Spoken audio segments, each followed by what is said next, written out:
History happened everywhere. A random place, a random time, and a topic pulled from the hat. The challenge: find the fascinating, uncover the unexpected, and share the stories. You're listening to...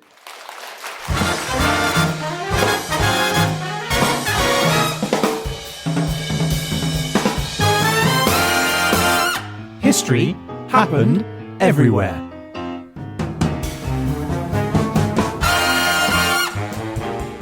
Hello, my name is Pete Goddard and I am here in the HHE studio with the napped flint to my long wooden stick. It's Mr. Ryan Weir. Well, I mean, I prefer shaft, but yes. Ryan prefers shaft, please. That will be in the notes, obviously. Now, last week, the Derzolator gave us episode 69, Easy Does It, in North America during 10,000 BCE. So, Ryan, it looks like you're covering one specific year in prehistoric times. I'm fascinated to find out how you're going to tackle that. Yeah, the Derzolator was pretty cruel, wasn't it? Giving me 1 year in prehistory. However, for this episode of History Happened Everywhere, we're going to be exploring North America during the time of 10,000 BCE, a time when people were just beginning to settle and make their lives a little easier, even in the face of incredible challenges. In today's episode, we're going to be looking at how early man used clever tricks to tackle dangerous creatures. We'll explore how they watched what they ate in order to keep a balanced diet, and we'll see how they found ways to have fun and enjoy life too, from jumping like a seal to scrawling on walls. Welcome to a world of prehistoric people, of saber-toothed cats and woolly mammoths. Welcome to the New World, to Turtle Island. Welcome to North America.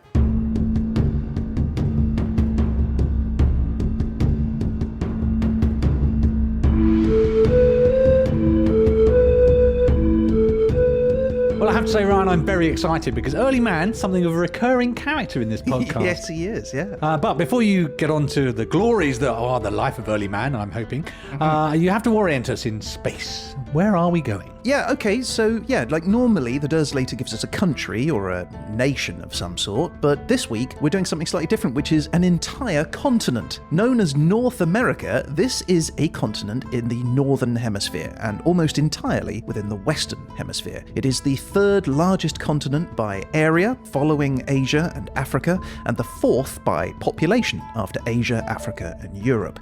It covers an area of about 25 million square kilometers. That's 9.5 million square miles, which is 45 times larger than France and about 5% of the planet's entire total surface area. Well, that's a lot to play with. I hope you found some stuff then. Yes, it also made research a lot trickier because there was a lot more to research. Most people think of North America as the United States and Canada sort of combined together, but there are actually 23 countries and 9 dependencies in the continent, which accounts for 7.5% of the world's total population. It's about 590 million people. Right, so it's big and full of people is what I'm getting. That's exactly right.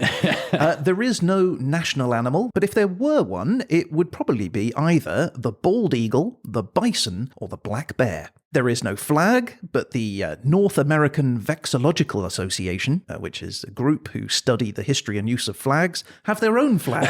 And, of course they do. Yeah, and it consists of a large white V separating a blue triangle above 2 red triangles on either side. Basically, it creates a white V shape, which stands for vexillology. Can you imagine the duration of the meeting that it took to agree that flag?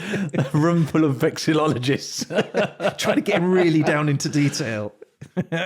Well, look, there is no national anthem either. But if you're looking for one song to carry the continent's message of freedom, unity, and inclusivity, then you would probably do no better than This Land Is Your Land by Woody Guthrie. And it sounds a little something like this. This land is your land, and this land is my land, from the California to the New York Island, from the Redwood Forest to the Gulf Stream waters. This land was made for you and me. Guthrie wrote that song in 1930 in response to Irving Berlin's song God Bless America, which he thought was way too patriotic and unrealistic. So he wrote a song that he felt was more inclusive. And it wasn't popular at first, but it gained traction during the 1960s anti-war and civil rights movements. It sort of became a bit of an anthem there. Although, more recently, This Land Is Your Land by Woody Guthrie has become something of a subject of some controversy. Since the 9/11 attacks, some politicians have been calling for the song to be banned as anti-American, saying that it promotes the horrific idea that the land belongs to everyone, when in reality, of course, focus should instead be on security and border control and keeping people out. Yeah, famously they say that America is land of the censored. They do say that. I'm sure I've heard that It makes somewhere. a great t-shirt. Woody Guthrie, I believe, went to war in World War II with his guitar and had written the message, "This machine kills fascists," upon his guitar. That's a good fact. I need to check it. And talking of which, North America facts! Oh, segue. So, if you were to line up every car that had ever been made in North America, bumper to bumper, the resulting line of cars would stretch for over 2 million miles. Wow. Yeah, that's the distance to the moon and back 4 times. It's a lot of cars. It's a hell of a distance by car. Yeah, and they've got a lot of roads too. If you were to put the 20 million miles of roads and highways in North America in a straight line, it would be enough to circle the Earth almost 800 times. Well, you'd have to put it in a straight line to accommodate all the cars if you've already put in a straight line. There is an estimated 15 trillion ants in North America. Oh, good. We've jumped to ants now, have we? And a straight line? Or because they do like to walk in a straight line, don't they? No, but if you gathered them all together, they would collectively weigh around 30,000 tons. 30,000 tons of ants in a ball. And if you can't picture that, that's the same as a fully loaded aircraft carrier. I'm beginning to regret organising my continent in this way. Yeah. And if you were to lay all of the spaghetti produced in North America each year, end to end, it would circle the Earth more than 7 times. There you have to keep stepping over a rope of giant spaghetti. However, if you were to line up all of the tacos sold This is some sort of ethnic food contest. each year in North America, the resulting line would be long enough to circle the Earth more than 17 times. Oh, tacos beat spaghetti. Taco Tuesday. Take that, Italian Americans. Have you lined anything else up? I'm sitting here with bated breath waiting for you to say, and if you take every weasel in the North American continent and stack them on top of each other. No. That's it. That's all the facts you got. I liked your facts. Thanks. Hey, Ryan. Oh, hey, Pete. Oh, what are you up to? Well, I'm just updating that Woody Guthrie song. What, This Land Is My Land? Yeah, only I've updated it for a modern America. Ooh, interesting concept. Would you play it for me? Sure, okay. This land is my land, that land is my land, and your land is gonna be my land, unless you've got no gas, gold, or oil, in which case enjoy your useless land. Ooh, that's pretty controversial, Ryan. If you're a woman or you've got brown skin, Ryan! this land's a corporate entity held in trust for a global corporation operating solely for profit and based out of a tax haven in the Cayman Islands. I mean, it sort of loses it at the end there, doesn't it? Yeah, it just runs a little bit, yeah.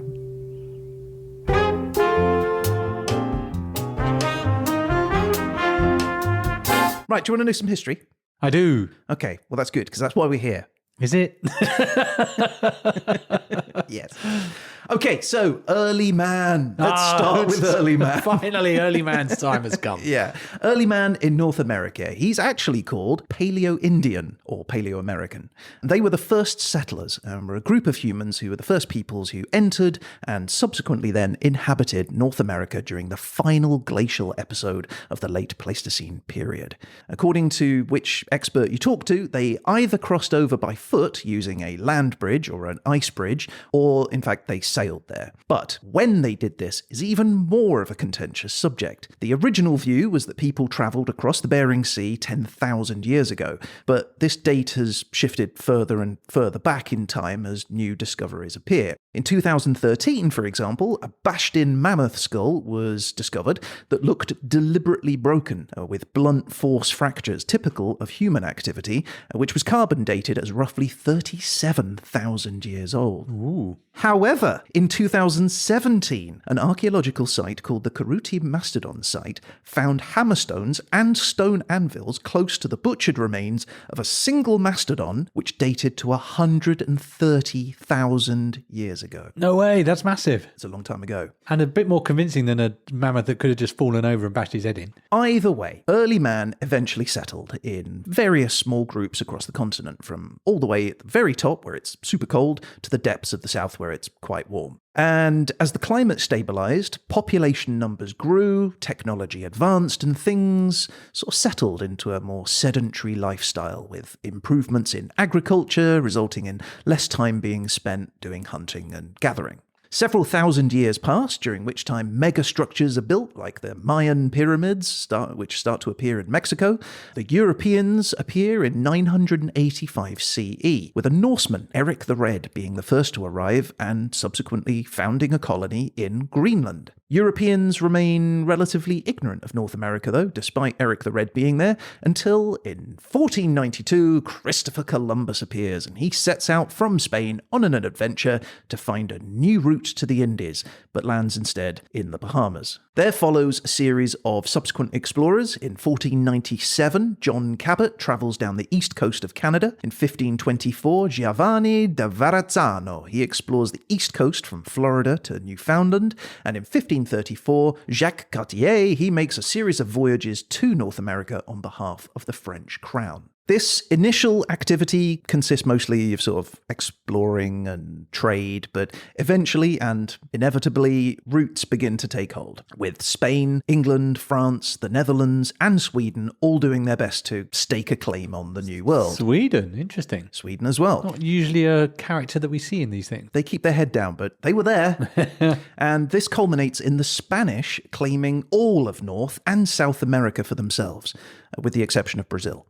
And this is how it stays for nearly a century, until in the 17th century, when a new era of more aggressive colonialism takes hold, and most native nations find that their lands are being taken and their people being wiped out. It's hard to know exactly how many people were killed due to European colonization, but it's estimated that pre-contact, so before the Europeans arrived, the populations were somewhere around 5 million people, and that declined to around 250,000 people within just 200 years. Boo.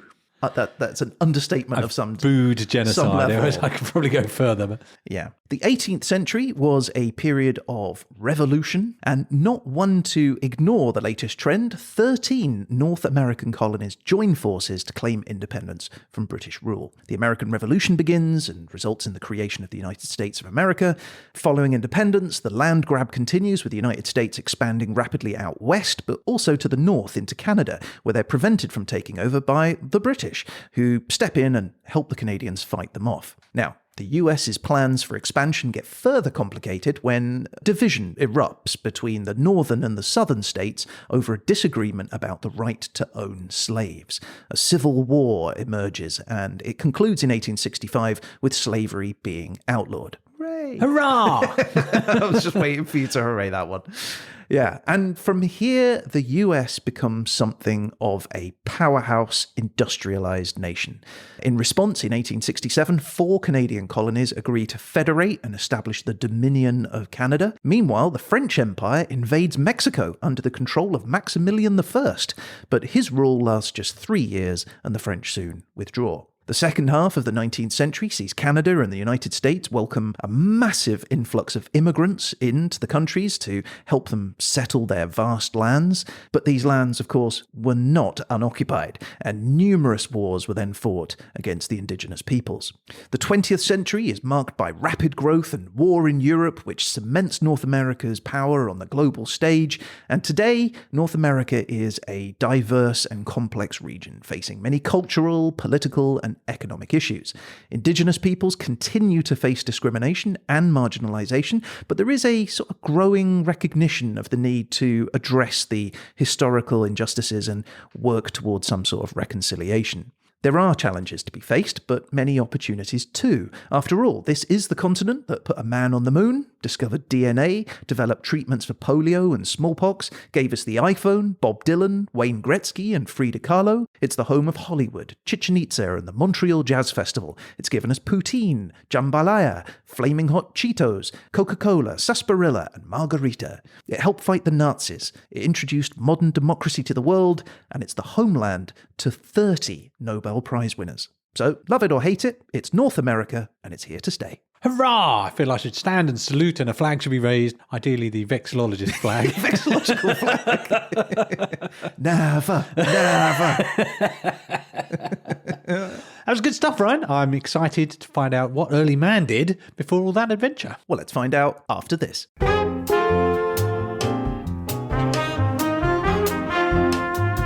So, Petey, easy does it. Easy does it. It makes you think of take it easy, doesn't it? Well, I also think there's a kind of a warning element to it. Of easy does it is like a calm down, man. Yeah. First appearing in English around the 17th century, supposedly a nautical term used by sailors to warn against reckless sailing in rough waters. Easy does it! They would yell to each other. And today, easy does it is still used as a warning. It could be used by a manager concerned for the safety of an employee climbing a rickety ladder.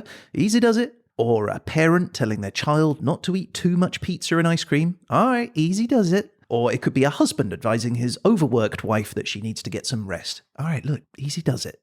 Basically, it's used to help encourage someone who is facing something unsafe or unhealthy to take things slowly and act in a more measured and considered manner. It's a reminder for people to stay calm and focused on the present, to find peace and contentment in their lives. And so in this episode, we're going to be looking at ways in which the people of the early North American Stone Age, one, played it safe when faced with some hair-raising situations, and two, were mindful of their diets and stayed healthy, and three, how they managed their work-life balance. The work-life balance. I've not too much screen time, I'm imagining. My phone is constantly telling me I spend too much time on my screen. What it doesn't realise is it's for research for this. Stupid phone. Killing yourself for this podcast, you know that. What should I do? Keep going. No, you're supposed to say easy does it. No. No. Into the grave, Ryan, into the grave.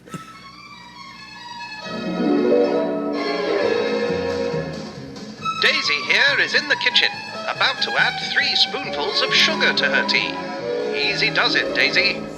Sugar is a major cause of dental decay, diabetes, and divorce. Don't be a daisy, easy does it. Here's Donald working late in the office yet again. Easy does it, Donald. Excessive working has been shown to result in mental fatigue, physical exhaustion, and socialism. Don't be a Donald, easy does it. Here's Danny. He's standing on an unsecured ladder whilst painting. Easy does it, Danny. Avoid accidents at work. If you die in the workplace, you could be causing your employer considerable inconvenience. Don't be a Danny. Easy does it.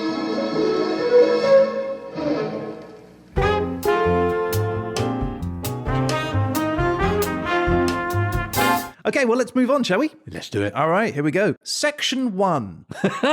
Is that what you call this section? I love it. I've literally I'm really called it excited now. Section You've revved me up with section 1.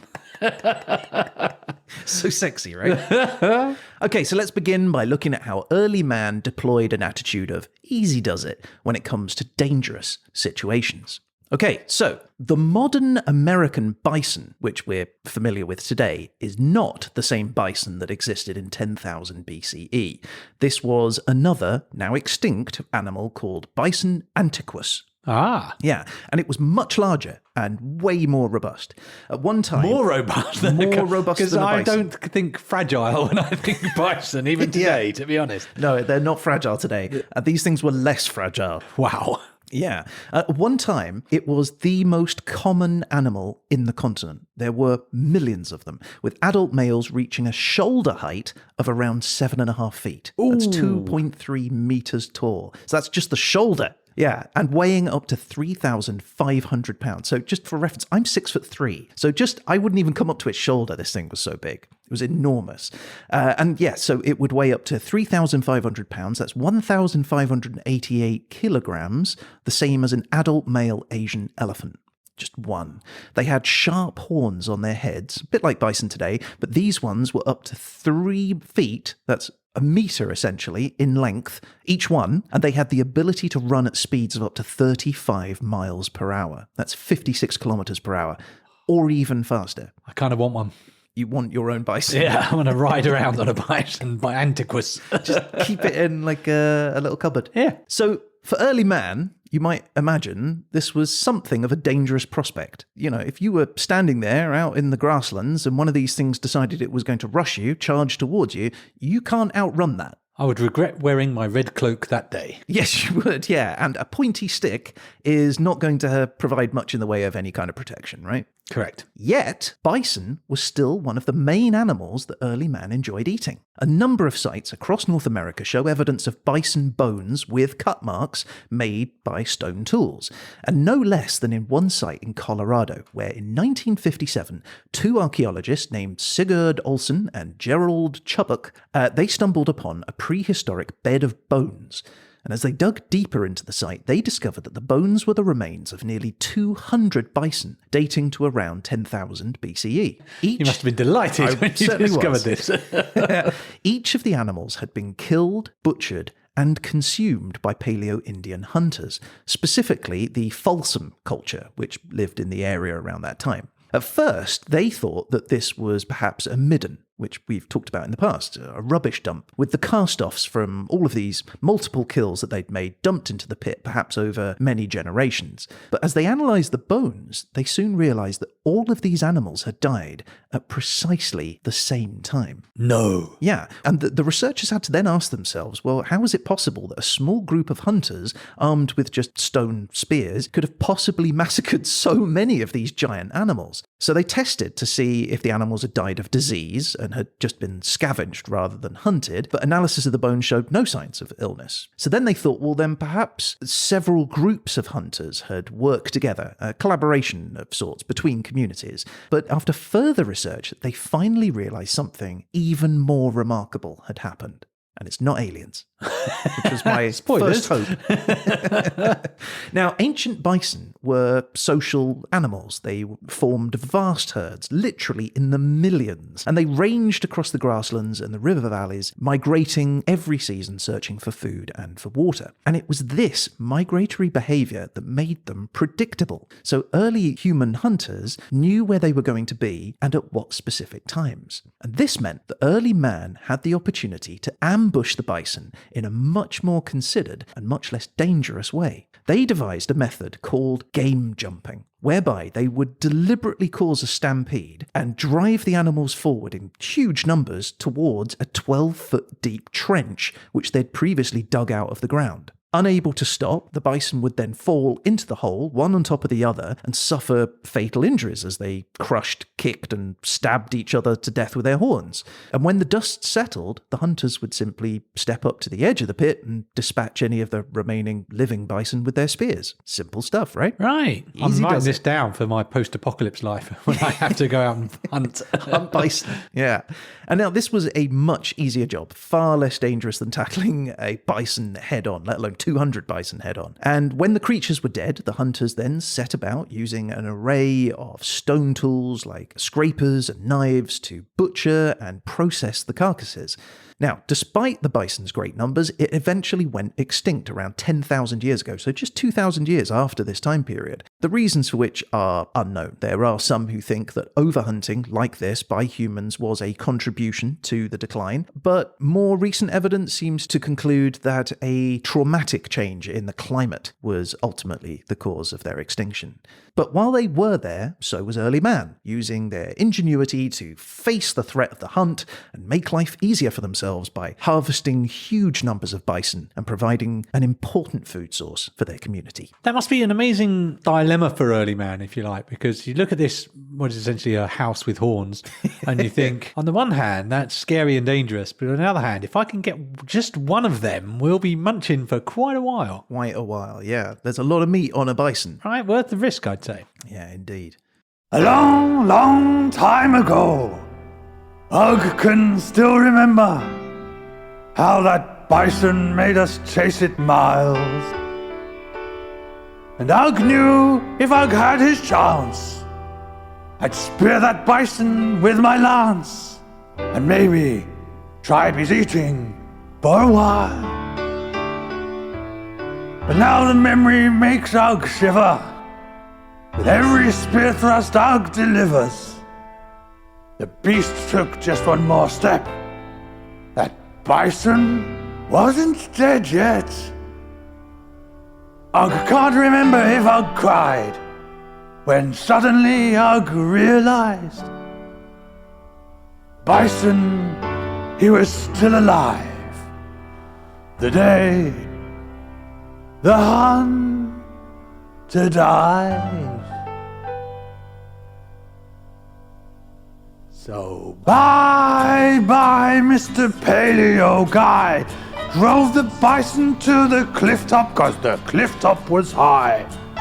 But the bison turned, and with a look in his eye, Ugg thought this could be the day that Ugg dies. This could be the day that Ugg dies. Ah! No! It's so big! Horns! Oh, so sharp! Oh, so sharp! Trampling! Ugg hate this!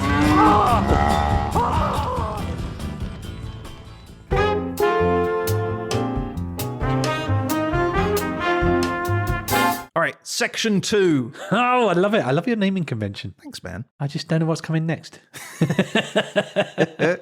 All right, so we've looked at the ways in which Paleo-Indians navigated the dangerous world of hunting, and now we're going to see how North Americans were mindful of what they ate. So, when it comes to food, saying easy does it can be a way of reminding someone to eat slowly and in moderation, right? Rather than rushing to finish a meal or overeating. Right. If you eat too quickly or overeat, it can lead to discomfort, indigestion, or even more serious health problems. By taking it easy and being mindful of how much and how quickly we eat, we can avoid this and enjoy our meals in a more relaxed and comfortable way. Overeating, though, wasn't really likely a huge issue for early North Americans, right? Food wasn't available in great supply, and it certainly wasn't full of the addictive sugars, salts, and fats that we're used to today. But easy does it can also be used to encourage someone to be cautious when cooking, so as not to ruin the dish or make a mess. This is especially important if your supplies are low and you can't risk burning something or ruining your remaining supplies. Ruined the meal. And that was likely a much bigger issue in 10,000 BCE. And so in the spirit of that, I'm going to present a small menu of foods that were available to early man at this time, or at least the best approximation of foods that might have been available then. So let's start with meat. Hurrah! I love meat. Yeah, well, so did they. As we've discussed already, Paleo-Indians relied on hunting. They targeted large game animals like bison, elk, and even mammoths and mastodons, a type of elephant. And we know this because in 1977, Emmanuel Manis was digging a pond in his property when he uncovered the remains of a mastodon which had a spear point embedded in one of its ribs. Ooh. Yeah, the point made from the bone of another mastodon, which just seems Just rubbing it in, isn't it? just so cruel. Yeah. It was just slightly older than our time period at 13,000 years old, but it is evidence that the mastodon must have been hunted and killed by humans then, and given that it was in the past, it makes sense that they would be doing it in 10,000 BCE. So anyway, having killed an animal, early man would have then cooked the meat by roasting it over an open fire. And we have some to try today. What, some mammoth? Yeah, sadly I couldn't get hold of any mammoth. So I've been to the zoo, and do you remember they used to have elephants? But I was able to track down and slaughter a bison. Yes! Yeah, so we have some bison meat to eat. Awesome! That's really Yeah. exciting. All right, let's get some bison. Did you chase it into a ditch? I did. it yet. All right, hold the phone. Holding it. He's off and going.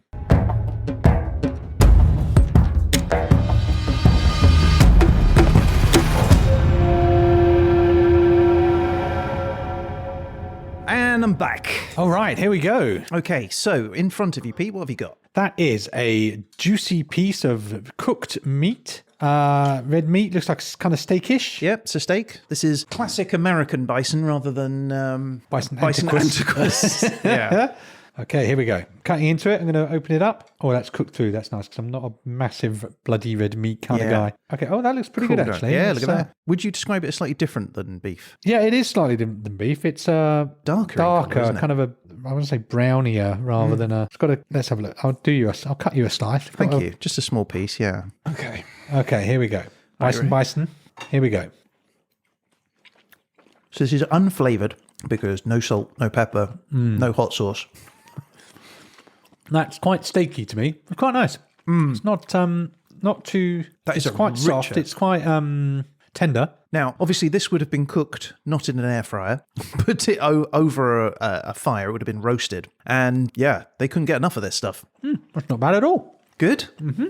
Okay, I think that's delicious. I really enjoyed that. That was tasty. I'll chop this into bits while you... Well, actually, I was going to save some of that for later, and I'm going to put it in the refrigerator. But early North Americans didn't have that luxury, and so they had to get kind of creative when it came to preserving foods. Analysis of food remains on sites across North America show that early man utilized a number of techniques to do this, like drying, smoking, and fermenting. Sometimes constructing underground storage pits lined with grass or clay to keep their food cool and safe from the weather and hungry animals, critters and stuff. Now, to smoke meat, they created large wooden racks, which they laid thin strips of the meat on, which could then be placed over a smoky fire. The heat of the smoke dehydrated the meat, and it killed off any of the nasty bacteria and microorganisms that might otherwise cause it to spoil. And best of all, the smoke itself contains a compound called phenols, which have an antimicrobial property that also goes towards preserving the meat. And depending on how the food was then stored, it could last for several months, even up to a year. That's good, because when you've got a ditch full of giant bison that you've just killed and you've had a couple of steaks, you don't want to have lost the rest of it, do you? Yeah, exactly right. Now, you'll be pleased to know that I actually have made some dehydrated bison using some of that steak earlier. I actually made some and dehydrated it. I need to know how you've done this before I go anywhere near it. In a sock, in my wardrobe for a month. No. Okay, so here we have a ramekin of what looks like beef jerky. That's exactly right. Essentially, it's beef jerky. Bison jerky. Bison jerky. All right, here we go. Put it in your mouth. I'm going to do this as an act of great faith. Here we go. Worse. It's very jerky. It's jerky. I'm used to jerkies that have been flavoured. So again, I'm assuming this is an unflavoured just meat. But the more I'm chewing it, the more actually a flavour is coming out. Because you need water to get flavour, don't you? I mean, it's nice and light. Like, it's easy to carry. And if you were to take just a small clump of this, like a handful of this, actually a good day meal. I can imagine roaming around the grasslands with a pouch of this thinking I'm going to be all right. For sure. Actually, I really like that, even without any flavour. Need salt. And now, talking of smoked food, another typical early North American food source that was often smoked was fish. From the icy waters of Alaska to the rivers of the eastern woodlands, early North Americans used hooks, nets, and spears to catch fish of all shapes and sizes.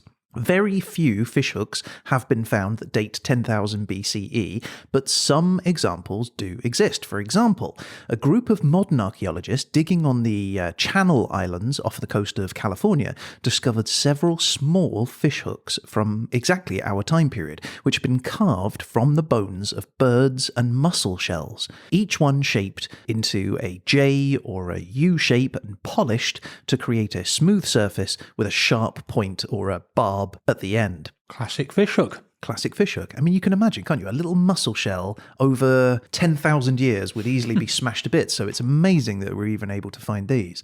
But what were they catching with these? Well, in the Pacific Northwest and parts of the northern Rockies, early fishermen had access to a large variety of fish, but to make life easier for themselves, they would often fish for salmon, which, during their spawning runs, would swim upstream in large numbers to reach a breeding ground, and because they concentrate in one area, they could be caught using nets, spears, or traps. And as such, salmon became an important food source for many indigenous cultures. And so, let's try some smoked salmon.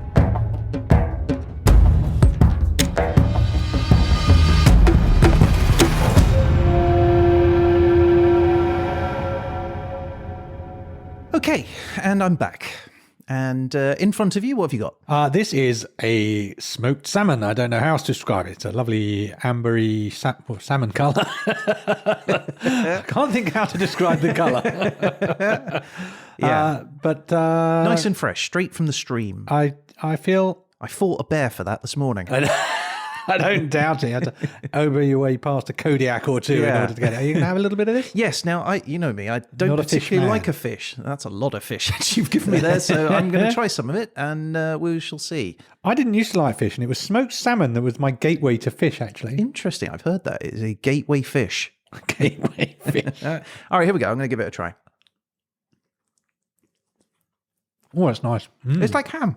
It's like a wet, watery ham. When? You heard it here first, folks. Yeah. Salmon is like wet ham. Yeah, I'm good with that. That's good though. That's actually not too bad. Ham of the river, they call it. But eating just meat and fish doesn't make for a healthy and balanced diet, Pete, does it? It makes for a diet that you won't shut up about if North American paleo eaters that I've come across have anything to go by. Yeah, exactly. The carnivore diet. Yeah. But what else did the North Americans eat?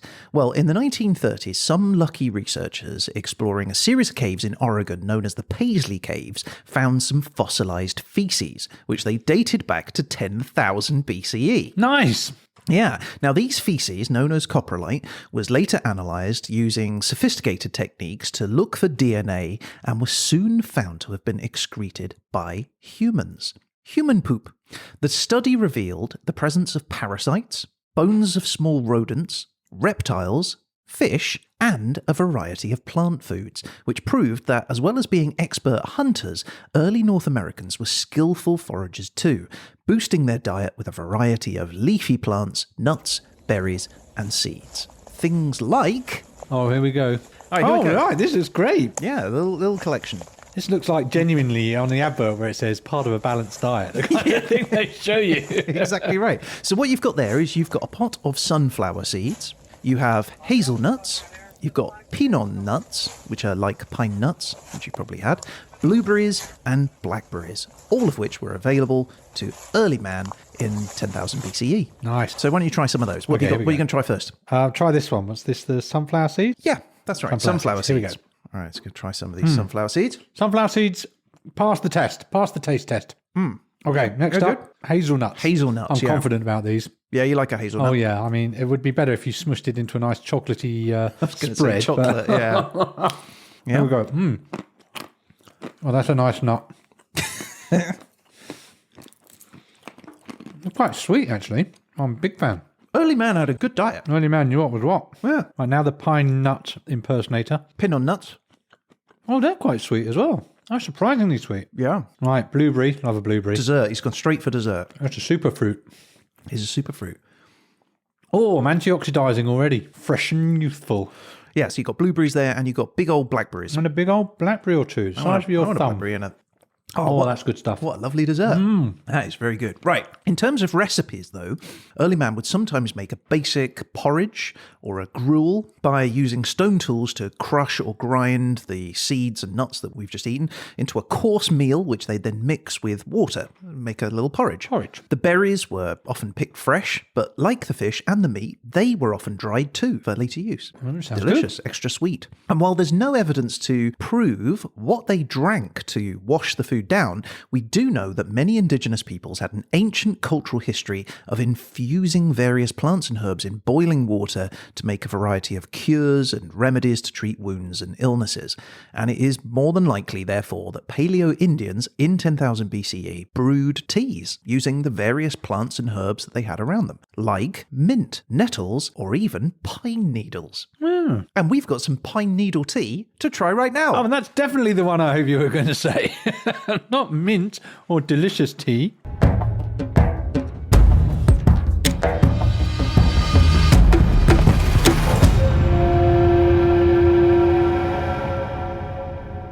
So we've had a big day hunting the bison on the plains. I've come home to the cave or shack or Whatever place I'm living in, and you're going to make me a nice cuppa. Oh, I'm parched, love. Nice cup of pine needle tea. Oh, let's have it. How many pine needles did you bring home with you? Well, I mean, Enough for a I cup thought of you'd be tea. happy with the bison, but fine. I didn't stop by the shop and get the pine needles. Here we go. It's in our lovely History Happened Everywhere mug, available right, at too. hhepodcast.com/merch. It looks a little bit like the urine of an unwell person. Or a bison. It's hot, so do be careful. Doesn't, I was going to say it doesn't smell. Does it smell of anything? It smells of pine. Oh, does it? Yeah. That tastes of nothing. It's not horrible. It's really not much of anything, I have to say. Yeah, I mean, I guess there is a bit of flavour. It's distinguishable from water, but not in a good by way. much. Okay, and one final point then, Peter, while you're sipping your pine needle tea. In terms of making their lives easier, many researchers believe that early North Americans experimented with plant cultivation too. So they selectively gathered and propagated wild plants and gradually started to domesticate crops, basically transforming the way that humans interacted with their environment. Well, good on them. Easy does it. Yeah.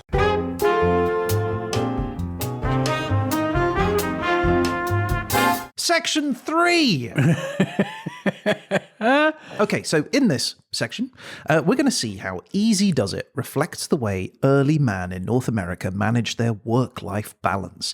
Because it wasn't all work, work, work. No, I mean, once you've trapped your bison for the day, what more do you have to do? What else are you going to do? Make a cup of pine tea, sit back, relax. Exactly. In fact, one of the things that the early man used to do in prehistoric times was to play.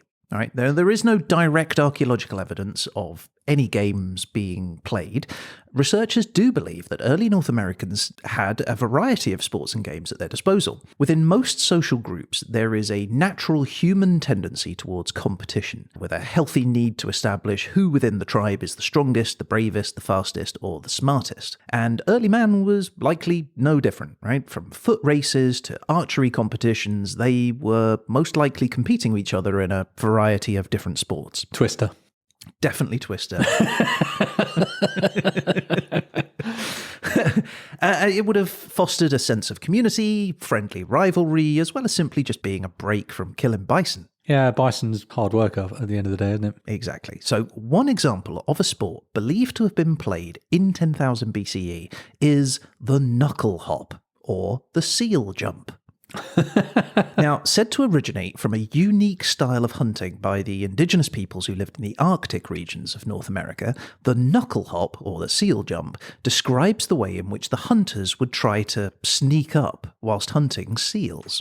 So the knuckle hop mimics the way that the seal moved itself, right? So they wouldn't be spooked if you just walked on two legs towards it. If you get down on the floor and sort of hop towards it like a seal, they're like, I'm just another seal. Don't mind me.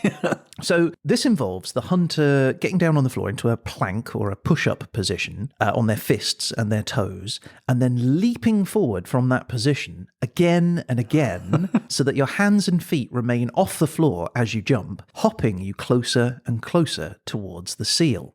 Now, I don't know if you've ever done a jumping push-up. I did a press-up once. Yeah. Now imagine trying to jump at the same time. Yeah, it didn't end well. Yeah, well, quite. So the further you could knuckle hop, the better your chance was of catching a seal. It is a genuine test of strength, agility, and endurance to be able to do the knuckle hop for any prolonged period of time.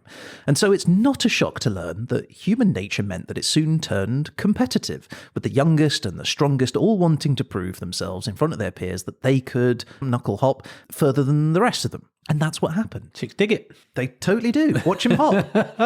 And that's what's happened because the knuckle hop, or the seal jump, has been a game played by those living in the northernmost parts of North America for thousands and thousands of years. And in fact, it is still played today by descendants of those early people. Wow. The Inuit, or Eskimo. In fact, the knuckle hop is now a regular sports event, with the world record being held by Canadian athlete Chris Stipdonk, who was able to jump 206 feet, that's 62 metres, in the 2022 Indigenous Summer Games. Wow. Yeah, Chris actually retired from the knuckle hop in 2023 after winning gold in the Arctic Games and coming incredibly close to beating his own record, and he said, "It's incredibly difficult to do. It takes up a lot of time training. I've done the knuckle hop about 6 times now, and for the most part, I've improved each time. But you know, my hands are in good shape, and I want them to stay that way. So it's time for me to call it quits on that event." He also added, "I'm exhausted. I'm too old for this shit." I feel like that last sentence was the main reason. The rest of it was just preamble, really. But sport wasn't the only form of method of entertainment for early man, right? In northwest Nevada is a dry lake bed known as Winnemucca Lake. Now, it's about 45 kilometres, that's 28 miles long, and about 7 kilometres or 4.5 miles wide, so it's a big lake. And today, the lake is dry, thanks to a dam that was built in the 1930s, but in the past, it was said to have been at least 26 metres high, right? That's 85 feet deep. Now, this made it an important stop for migrating birds, which then, consequently, made it a perfect ground for early man to live and hunt. Let the eggs come to you. Exactly. So at the western end of this lake are several limestone boulders, which show some curious carvings known as petroglyphs. Now, first described by Francis and Robert E. Connick in 1992, the petroglyphs include simple, straight lines and swirls, as well as more complex shapes that resemble trees, flowers, the veins of a leaf, and even an intricate diamond pattern. Carved about 0.4 to 0.8 inches, about a centimetre or two, deep into the rock. The smallest of the images are about 8 inches, 20 centimetres in width, while the largest can be up to 3 feet long. It's thought that hard volcanic rock was used to chip away at the softer carbonate formations within the boulders themselves, and later studies by geochemist Larry Benson and his team of researchers from the aptly named University of Colorado Boulder revealed that the rocks themselves were between 16,000 and 14,000 years old. They then looked to establish a window of when the lake level was low enough to allow access to these rocks, and they concluded that the waterline was sufficiently low for someone to access these rocks from 14,800 and 13,200 years ago, which basically places it almost exactly in 10,000 BCE. Now, the meaning of the carvings are unknown, but the suggestion is that they represent meteorological symbols such as clouds and lightning. And it just goes to show that when these ancient people weren't just surviving, they were being artists too, showcasing their creativity and skill, connecting with their cultural heritage and providing themselves with a sense of fulfillment and satisfaction beyond the daily grind. I like to think of Ugg revealing his work and a bunch of people wafting along with a glass of pine tea and going, I wonder what the artist was thinking when he did this. Tree. Weather. So we've talked about some of the cultures that existed in North America in 10,000 BCE, and we've looked at some of the evidence found to show how work and leisure played a part in Stone Age man's life, but much of this evidence is limited because we don't have a tremendous wealth of information left behind by these people, right? Everything they had just turned to dust over the years. Nothing was written down. It's hard to pinpoint with accuracy anything that actually happened precisely in 10,000 BCE. Only we actually do. Because a vast Someone left a diary behind. Pretty much.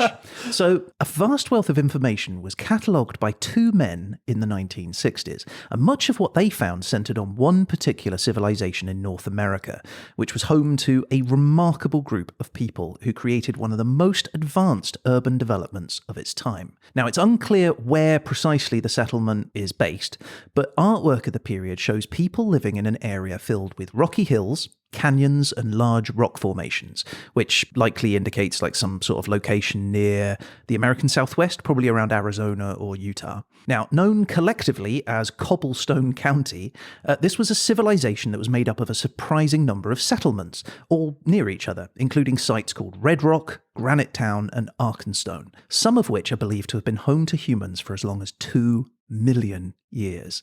But it's in 10,000 BCE, our time period, where we see the golden age of civilization there. Densely populated, it's estimated to have around 50,000 people living there from a combination of different cultures. This was an area of remarkable peace and prosperity. And it's likely this mix of different culture backgrounds, all living peacefully together, was the main reason why it developed into such an incredibly sophisticated social structure. They had their own customs, their own traditions, their own social hierarchies, even holding like formal events like modern secret societies where men would gather together and wear elaborate hats made from the skin and horns of water buffalo. That sounds like a good night out. Yeah. They even used a common language that combined prehistoric sounds with what we would consider to be modern-day slang. They utilized stone tools like other Paleo-Indian cultures, but the difference here is they were also super advanced in their understanding of technology. They utilized the resources around them to make their lives easier and more comfortable. They used levers and pulleys to quarry rocks and minerals. They domesticated animals and harnessed them not just for transport, but for a variety of different purposes, like security, maintaining hygiene, and even in construction. But of all the sites that have been studied, there's one site where we find the most compelling evidence of the people and their ways of life. Now, a lot has been written about this place, but perhaps the most remarkable thing is that unlike much of prehistory, in this case, we actually have details on some of the people who lived there, which is incredible. So, in one of these places called Arkenstone, on the 2nd of February, 10,041 BCE, an early North American couple called Edna Hardrock and Edward Gladstone welcomed the birth of their first and only child, a baby boy who they named Frederick Joseph. And to help the boy have the best start in life, the young family relocated from their home in Arkenstone to a nearby settlement called Bedrock. What? Carry on. Where they changed their family name first to Flagstone and then finally to Flintstone. Now, as a young boy, You're right. Yeah, fine. Okay. Carry on. Now, as a young boy, Fred Flintstone was educated at Bedrock High School, where he met two people who would go on to become essentially significant parts of his life. It was his best friend, Bernard Matthew Rubble, also known as Barney, and his future wife, Wilma Anna Slaghoople. Slaghoople. Yeah, that was her name, yeah. It was actually Pebble originally, and she changed it to Slaghoople. Well, you would. Yeah.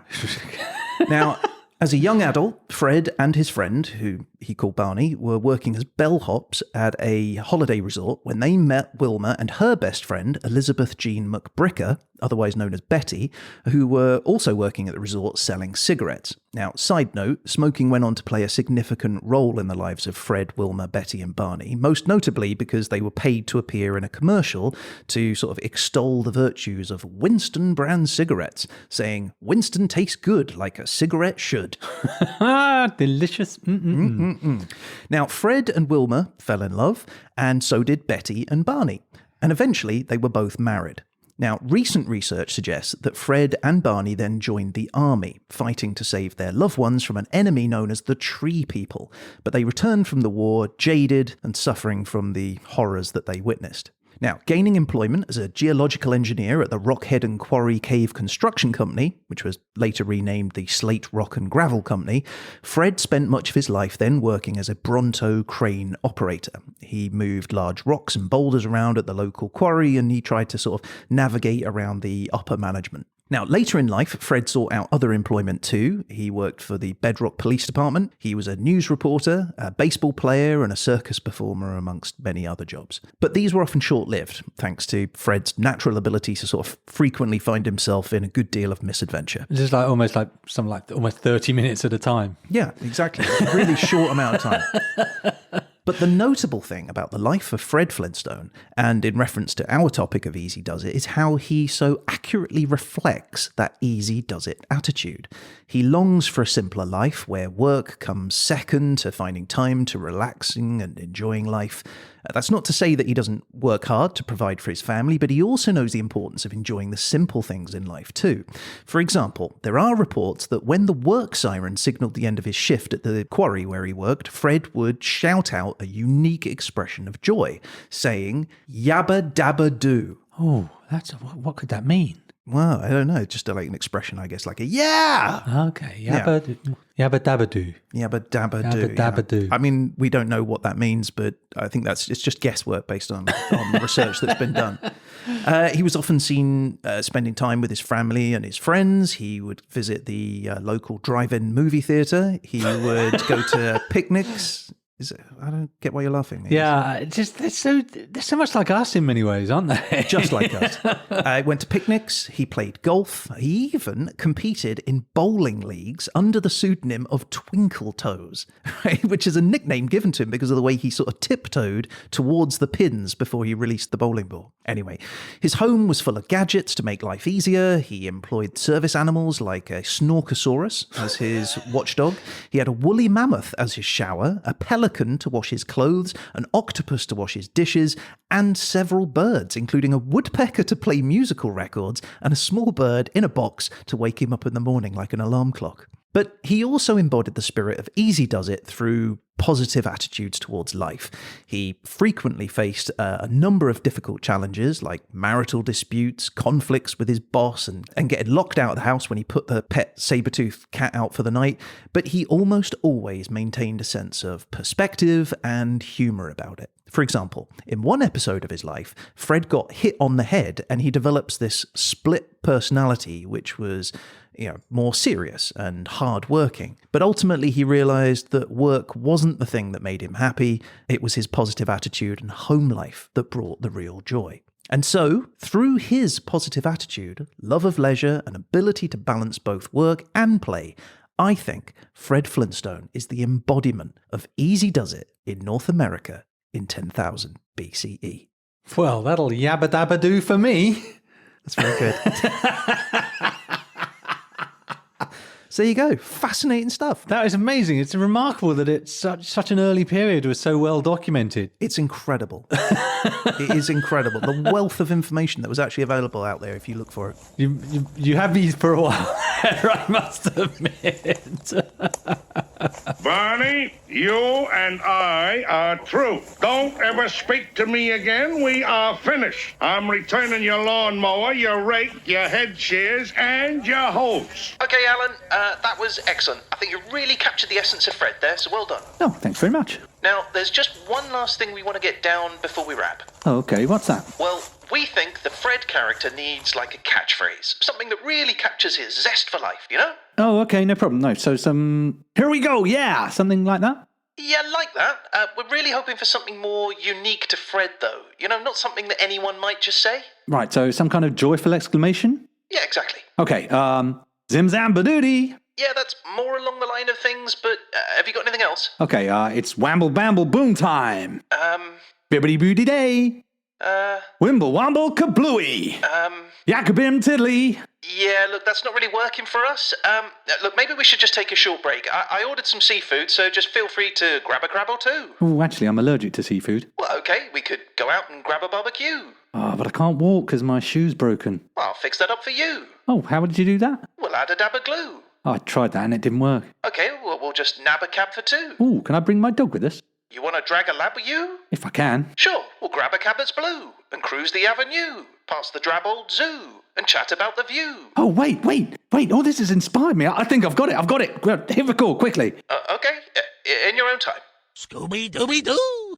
Nah.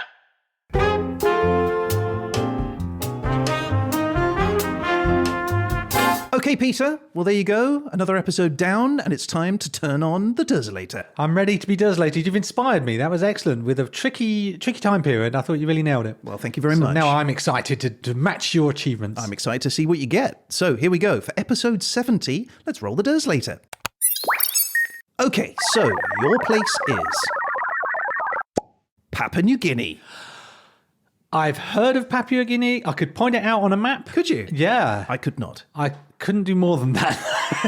So this is our voyage of discovery. Papua New Guinea, that would be fascinating. Yeah, for sure. Okay, I mean, I guess it depends on the time, so let's find out your time. Here we go. And your time is... Ooh, wild card. One of my favourite times. We haven't had that in a while. Remind us of the rules. The rules are that we roll the final category in this case, and then I have 1 minute to select my choice of, in this case, time period. Okay. All right, so let's do the topic then. And your topic is... No way. It's wildcard. Well, the rules are interesting. Wow, 2 wildcards. Oh, I cursed it by saying we haven't had one in a while. All right, so I guess you've got 60 seconds to pick both your time and your top. or do I get 60 seconds for each? No. And your time starts now. Okay, right. Time period has to be modern. Papua New Guinea sounds dangerous for anything less than modern. What's the most modern thing? How about 10,000 BC? Yeah, how about not that? I'm going to go with... Yeah. No, I don't want a decade, do I? I'm going to say Go on. the 21st century. Yeah, that makes sense. Of course it would be. That's pretty cunning. Okay, so Papua New Guinea, 21st century, and what's your topic? Topic is... Oh, this is hard because You know nothing about Papua New Guinea. I don't want to try to say politics, but nothing happened, or religion, and they're all atheists or something. Yeah. The famous atheists of Papua New Guinea. Maybe something like Red in the Atlantic. Yes. Red was quite good. It was abstract enough to cover a lot. All right. I'm going to choose a colour, but not red. Yeah, I was going to say, don't do red again. I think we've done blue as well. Okay. So I think the next colour has to be green. I'm going to choose green. Okay, so for episode 70, we have got green in Papua New Guinea in the 21st century. I love it. Good luck, Petey. Thanks, mate.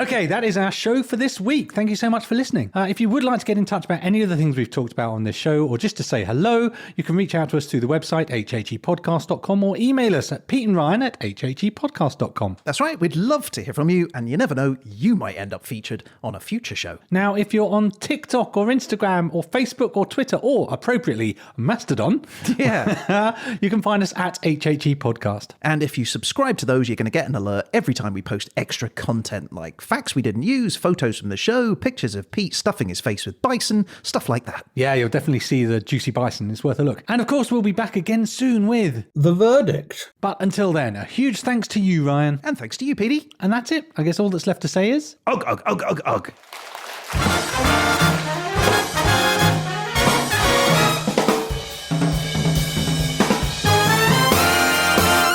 History happened everywhere.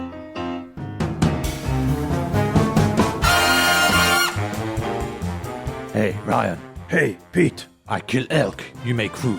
Yes, I make food, I want mustard on. but you said was elk. Yes, but want mustard on. But you kill elk. I cook elk. Yes, but want mustard on. But elk, not mastodon. Ah, no, not mastodon. Mustard on. Ah, Ryan, get it.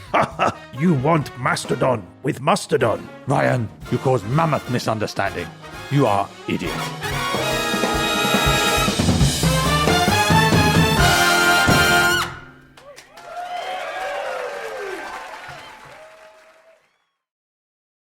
Bison, bison, we're gonna eat some bison.